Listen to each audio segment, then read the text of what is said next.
Operation Garden Cleanup is slow and steady this year because it can get overwhelming tackling all of the cluttered corners in your space. If you saw the previous videos, you will know that I tackled the old nasty wall in the front, decluttered and calmed my seating area, scaled back on my pots, and in today's video, I am going to tackle another messy corner that's at the other side of the greenhouse. I'm being kinder to myself this year because most years, come springtime, I am rushing around trying to get everything perfect in one weekend.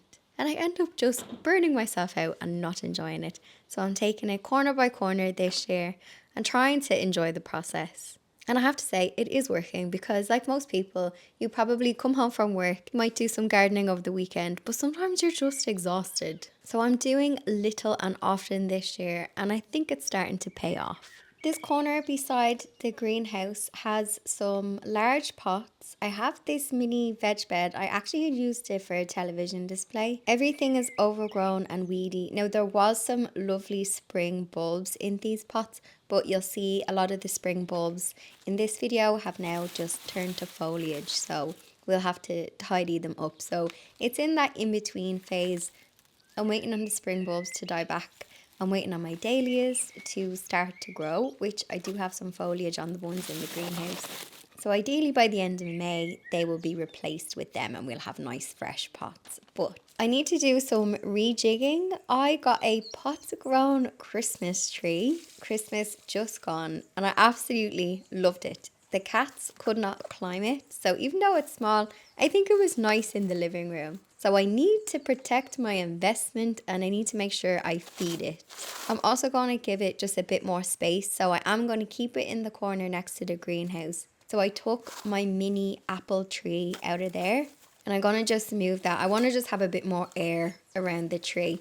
And I made sure to give it some liquid feed because I remember when I bought it, it did say to give it a good feed throughout summer and don't let it dry out. Make sure it is well watered. So I need to keep this alive so I have a Christmas tree for this Christmas. So everybody light a candle that I don't kill the tree. And this is a pot grown tree. I was saying in the videos in December that there is a difference between a potted tree and a pot grown one. So this tree has always lived in a pot, whereas some trees at Christmas time, they just pull them up out of the ground and they pop them into a pot, and that is why they die. Also, if you see me wincing and being cautious, there is loads of spiders. I suppose it's a good thing. I build a habitat. I cannot complain when the bugs move in. There was a lot of spiders around here, which is fine. I am disturbing their space. They're not disturbing mine. I also found some ants and there was some wood lice. So that's a good sign because it means they're eating all of the debris. I know ants get a bad rap once they're not on my house. I don't mind them in the garden. They aerate the soil and once they're not stinging, I think they're grand. So thankfully these ones weren't red ants. So yeah, if you see me moving cautiously in this area, it was because there was just lots of creepy crawlies. So as I unearthed a corner and I cleaned it up, I just gave them a few minutes to just settle back in and disappear. I did feel a bit bad for disturbing their space, so I hope that they will forgive me. But there is lots of areas in the garden for them to have a little, to seek cover. Throughout this video, you may see me deadheading and folding up some bulb foliage. Now, this can be a bit controversial, but as controversies go, I don't think it's that bad. So are you team plaiting up the daffodil foliage, waiting for it to die back, or are you team let's just leave it? I try to leave it. So ideally with spring flowering bulbs, they say to let the foliage go completely yellow because you're letting all of the goodness go back into the bulb itself. So you'll have a better, stronger flower for next year. You can also deadhead them to stop them going to seed and then the energy will go back into the bulb. However, some people will plait or wrap up the foliage so that it will, I don't know, not look as messy. I'm not sure if it's a vanity thing. My reason for doing it probably is vanity, but also when you see me do it in the border in the front, It's because a lot of the foliage is blocking the light from some of the perennials that are trying to come up this time of year. I do try to leave the foliage look straggly for as long as I can. May can be a bit of a messy middle month in the garden, especially with all the bulbs and the tulip foliage dying back. When they're in pots, it's not too bad because if you want, you can just pull them out of the pot, stick them in another one in a corner in your garden that's hidden and let them die back. A lot of people do that with tulips. For me, I'm just going to tidy them up as much as I can, let it die back, and then maybe the end of May, beginning of June, we completely refresh these pots for autumn, or sorry, not autumn, midsummer going into autumn with the likes of dahlias.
If you look back on videos back in March, there was a beautiful daffodil in here. It was called Kedron, Kedron, and I think it's one of my favourite daffodils, especially this year anyway. So I'm going to deadhead this, fold it up. Now this area is going to look tidy, but we can come back in maybe 2 weeks and we can plant this up with some pretty flowers and redo it. You'll notice some of the pots has some wildflowers and clover growing in them, so I need to completely just pull them apart and redo this so we can have a nice midsummer into autumn display. I might do maybe a mix of perennial. Actually, let me know in the comments section.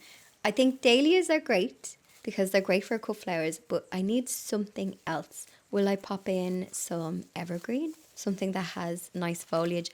Also, something I'm a bit cautious of, and I did find some more when I was tidying this section. If you saw the video last Sunday, I found vine weevil eggs or larvae in some of the pots. So I'm a bit nervous to pot up too much because I've got a bit of a vine weevil problem. So yeah, let me know, what would you plant in the pots around the greenhouse for a lovely midsummer into early autumn display?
I had previously mentioned about my pot habit, my flower pot overconsumption.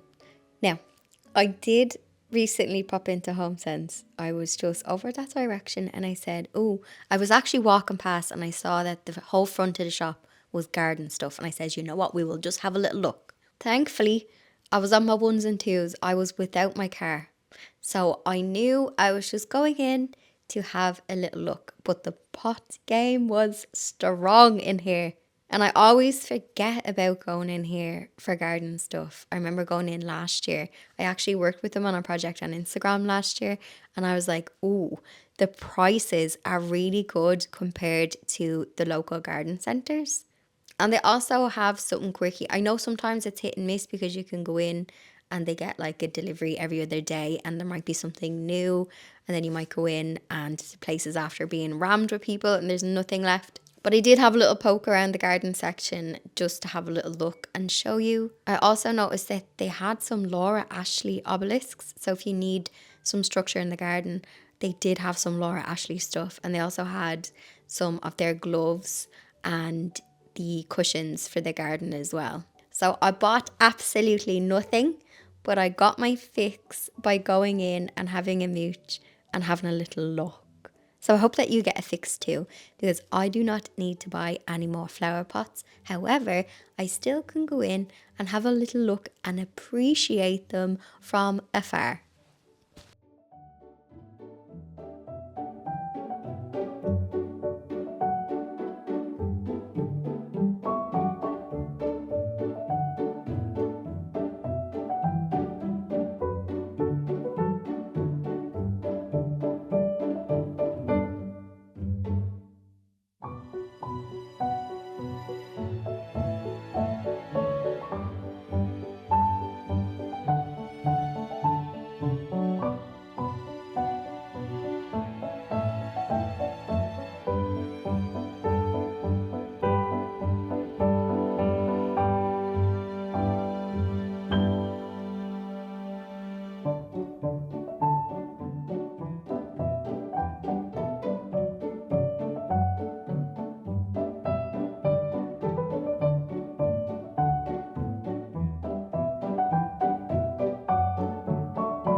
I am also going to try and this year be someone who plants plants as soon as she buys them.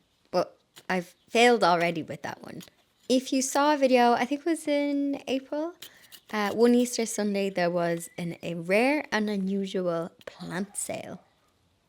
Well, those pots have been sitting in my wheelbarrow since then, and I've been watering them so that they don't die on me. But it's time to get them into the ground. I probably should have done it sooner, but better late than never. So I'm popping some lemon balm into this raised bed because this was like a little herb box that I have, and I weeded it out last week. And then I'm also going to plant, so if you saw that video, I got two geraniums that they love abuse. So they love shade and they will tolerate damp shade as well as dry shade. So I'm going to plant them up. I also have the brunneries that I got as well. And I'm also just going to mulch that area. I still have the ton bag of mulch sitting in the driveway, but I am making progress, and there's only, I'd say, about 4 or 5 wheelbarrow worth left, and I still need some to tidy up some areas, and I'm keeping the mulch for when I tidy them up. My goal was to have that ton bag of mulch all shoveled in March, but I mean May, March. Again, better late than never. We're being gentle and we're being kind this year, slow and steady. So I'm planting up everything because my rule is I'm not allowed to buy anymore. If there's things sitting in pots, I'm not allowed to go to the garden centre, and I'm not allowed to buy anymore.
It's about time we had a ladybird update. About 10 days ago, I released some ladybird larvae into my beds because I started to notice a really bad green fly imbalance, I'm going to say. I'm not going to say infestation, imbalance. And my poor hellebore was getting chomped. Don't know where they've gone, but my green fly population has dwindled. However, the green flies counterattacked with ants. So ants are attracted to aphids' honeydew, I think.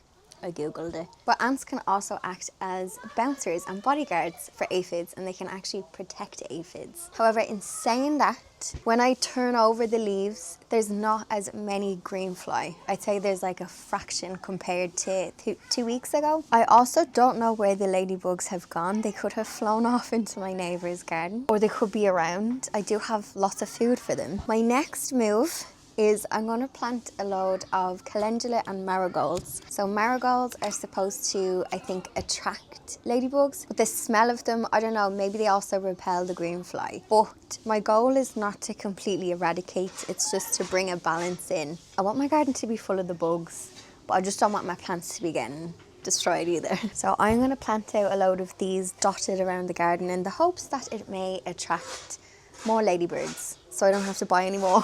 If you would like some longer garden videos, or you just want to catch up on any of the ones that you've missed so far this year, then do check out the Cottage Garden playlist where all of the garden videos are listed in order and you can check them out. So if you're only getting started in the garden this year, don't worry, loads of time, you are not behind. And if you're looking for some inspiration, then I share my wins and my fails and my messy corners in the garden videos, which you'll find on that playlist. For anyone who's interested in becoming a member, you can also check out the members area where there is exclusive member-only Q&As that you can check out, and you can also catch the videos ad-free. It was like, how would you say, I treated it like an unpaid hobby. I said no just there after Christmas because element, and I am fighting back the tears.